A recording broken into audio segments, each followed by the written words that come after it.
Central reserve police force বা সিআরপিএফে যোগ দেওয়ার স্বপ্ন যারা দেখেন তাদের জন্য একটা দারুণ খবর। ২০২৬ সাল কিন্তু একটা বিশাল সুযোগ নিয়ে এসেছে। চলুন এই নিয়োগ প্রক্রিয়ার একদম ভেতর পর্যন্ত প্রত্যেকটা ধাপ আমরা খুঁটিয়ে দেখে নিই। আর সুযোগটা যে বিশাল সেটা শুনলেই অবাক হবেন। সিআরপিএফ ঘোষণা করেছে ৯,১০০রও বেশি শূন্যপদের জন্য নিয়োগের কথা, আর এর মধ্যে টেকনিক্যাল আর ট্রেডসম্যান দুই ধরনের পদই কিন্তু রয়েছে। শুধু একটা সম্মানজনক চাকরিই তো নয়, এর সঙ্গে কিন্তু একটা বেশ ভালো মাইনের প্যাকেজও রয়েছে।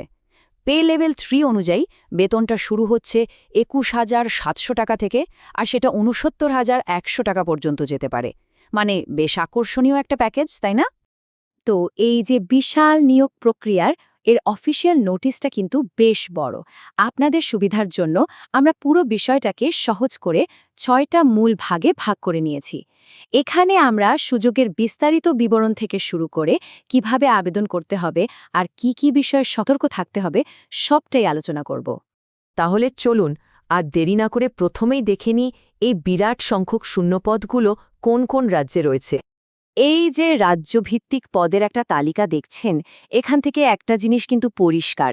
উত্তরপ্রদেশ, পশ্চিমবঙ্গ আর মহারাষ্ট্রের মতো রাজ্যগুলোতে পুরুষ প্রার্থীদের জন্য সুযোগটা কিন্তু সবচেয়ে বেশি।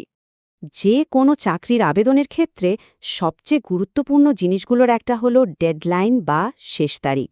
তাই চলুন একদম দেরি না করে সবচেয়ে জরুরি তারিখগুলোয় একবার চোখ বুলিয়ে নেওয়া যাক। দেখুন, আবেদনের জন্য সময় পাওয়া যাবে প্রায় ১ মাসের মতো। অনলাইন আবেদন প্রক্রিয়াটা শুরু হচ্ছে ২০ এপ্রিল থেকে, আর একদম শেষ দিন হল ১৯ মে ২০২৬। এই দুটো তারিখ কিন্তু মনে রাখতেই হবে। আচ্ছা, তারিখ তো জানা গেল। এবার প্রশ্ন হল, এই সুযোগটা কি আপনার জন্য সঠিক?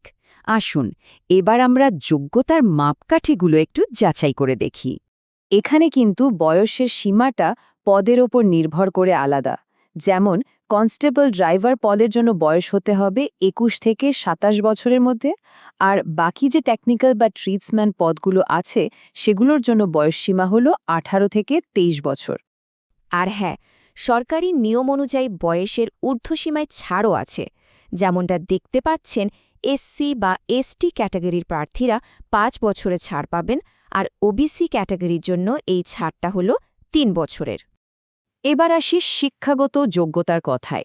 বেশিরভাগ পদের ক্ষেত্রে কিন্তু ন্যূনতম যোগ্যতা হল মাধ্যমিক বা ১০ম শ্রেণী পাস।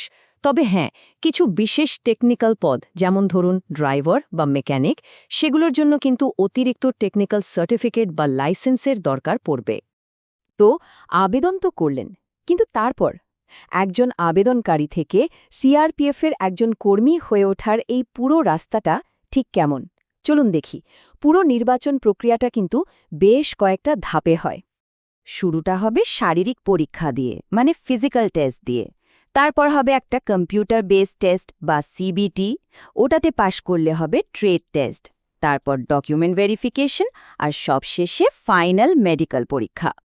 তবে একটা কথা কিন্তু খুব ভালোভাবে মনে রাখতে হবে, এই সব ধাপের মধ্যে ফাইনাল মেরিট লিস্ট বা মেধা তালিকাটা তৈরি হবে কিন্তু ওই কম্পিউটার বেসড টেস্ট বা সিবিটিতে পাওয়া নম্বরের ওপর ভিত্তি করে। সুতরাং এটাই সবচেয়ে গুরুত্বপূর্ণ ধাপ। তাহলে এই সিবিটির প্যাটার্নটা কেমন?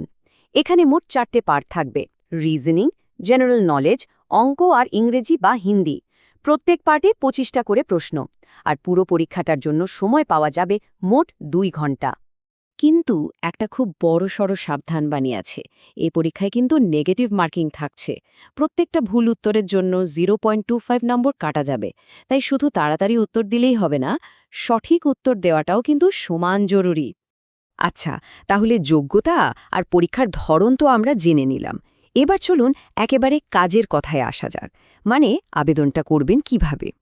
পুরো আবেদন প্রক্রিয়াটাই কিন্তু অনলাইনে হবে।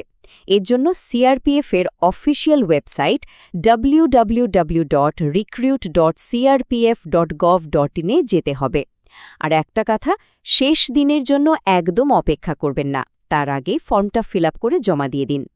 আবেদন ফি হিসেবে জেনারেল, ইডব্লিউএস এবং ওবিসি পুরুষ প্রার্থীদের জন্য ১০০ টাকা লাগবে, তবে এসসি এসটি ক্যাটাগরি, প্রাক্তন সেনাকর্মী এবং সমস্ত মহিলা আবেদনকারীদের জন্য কিন্তু কোনো ফি লাগবে না, এটা পুরোপুরি ফ্রি। সব শেষে আসুন কিছু খুব জরুরি সতর্কতার কথা জেনে নিই, যেগুলো আবেদন করার আগে মাথায় রাখাটা ভীষণ দরকার। এগুলো সরাসরি অফিসিয়াল নোটিশ থেকেই নেবা, তাই একদম অবহেলা করবেন না। সবচেয়ে বড় সতর্কতা হলো দালালদের থেকে সাবধান থাকা। অফিসিয়াল নোটিশে বড় বড় করে বলা আছে যে সিআরপিএফে নিয়োগের জন্য কোনো টাকা লাগে না। পুরো প্রক্রিয়াটা হয় মেধার ভিত্তিতে। আর ফাইনাল সাবমিট করার আগে এই চেকলিস্টটা একবার মিলিয়ে নেবেন। ১. যে ছবিটা আপলোড করছেন সেটা যেন সাম্প্রতিক হয় আর তাতে তারিখ দেওয়া থাকে। ২. ফর্মে যে রাজ্যের বাসিন্দা হিসেবে লিখছেন সেটাই ফাইনাল, পরে বদলানো যাবে না। আর ৩. জমা দেওয়ার আগে সব তথ্য বারবার চেক করে নেবেন। তো ৯,০০০-এরও বেশি শূন্যপদ নিয়ে এই নিয়োগটা যে একটা বিশাল সুযোগ, তা নিয়ে কোনো সন্দেহ নেই। এখন প্রশ্ন একটাই, এই সুযোগটার জন্যে কি আপনি এতদিন ধরে প্রস্তুতি নিচ্ছিলেন? যদি উত্তর হ্যাঁ হয়, তাহলে আর দেরি কেন? ভালো করে প্রস্তুতি শুরু করুন আর সময় মতো আবেদনটা করে ফেলুন। সবার জন্য অনেক শুভকামনা রইল।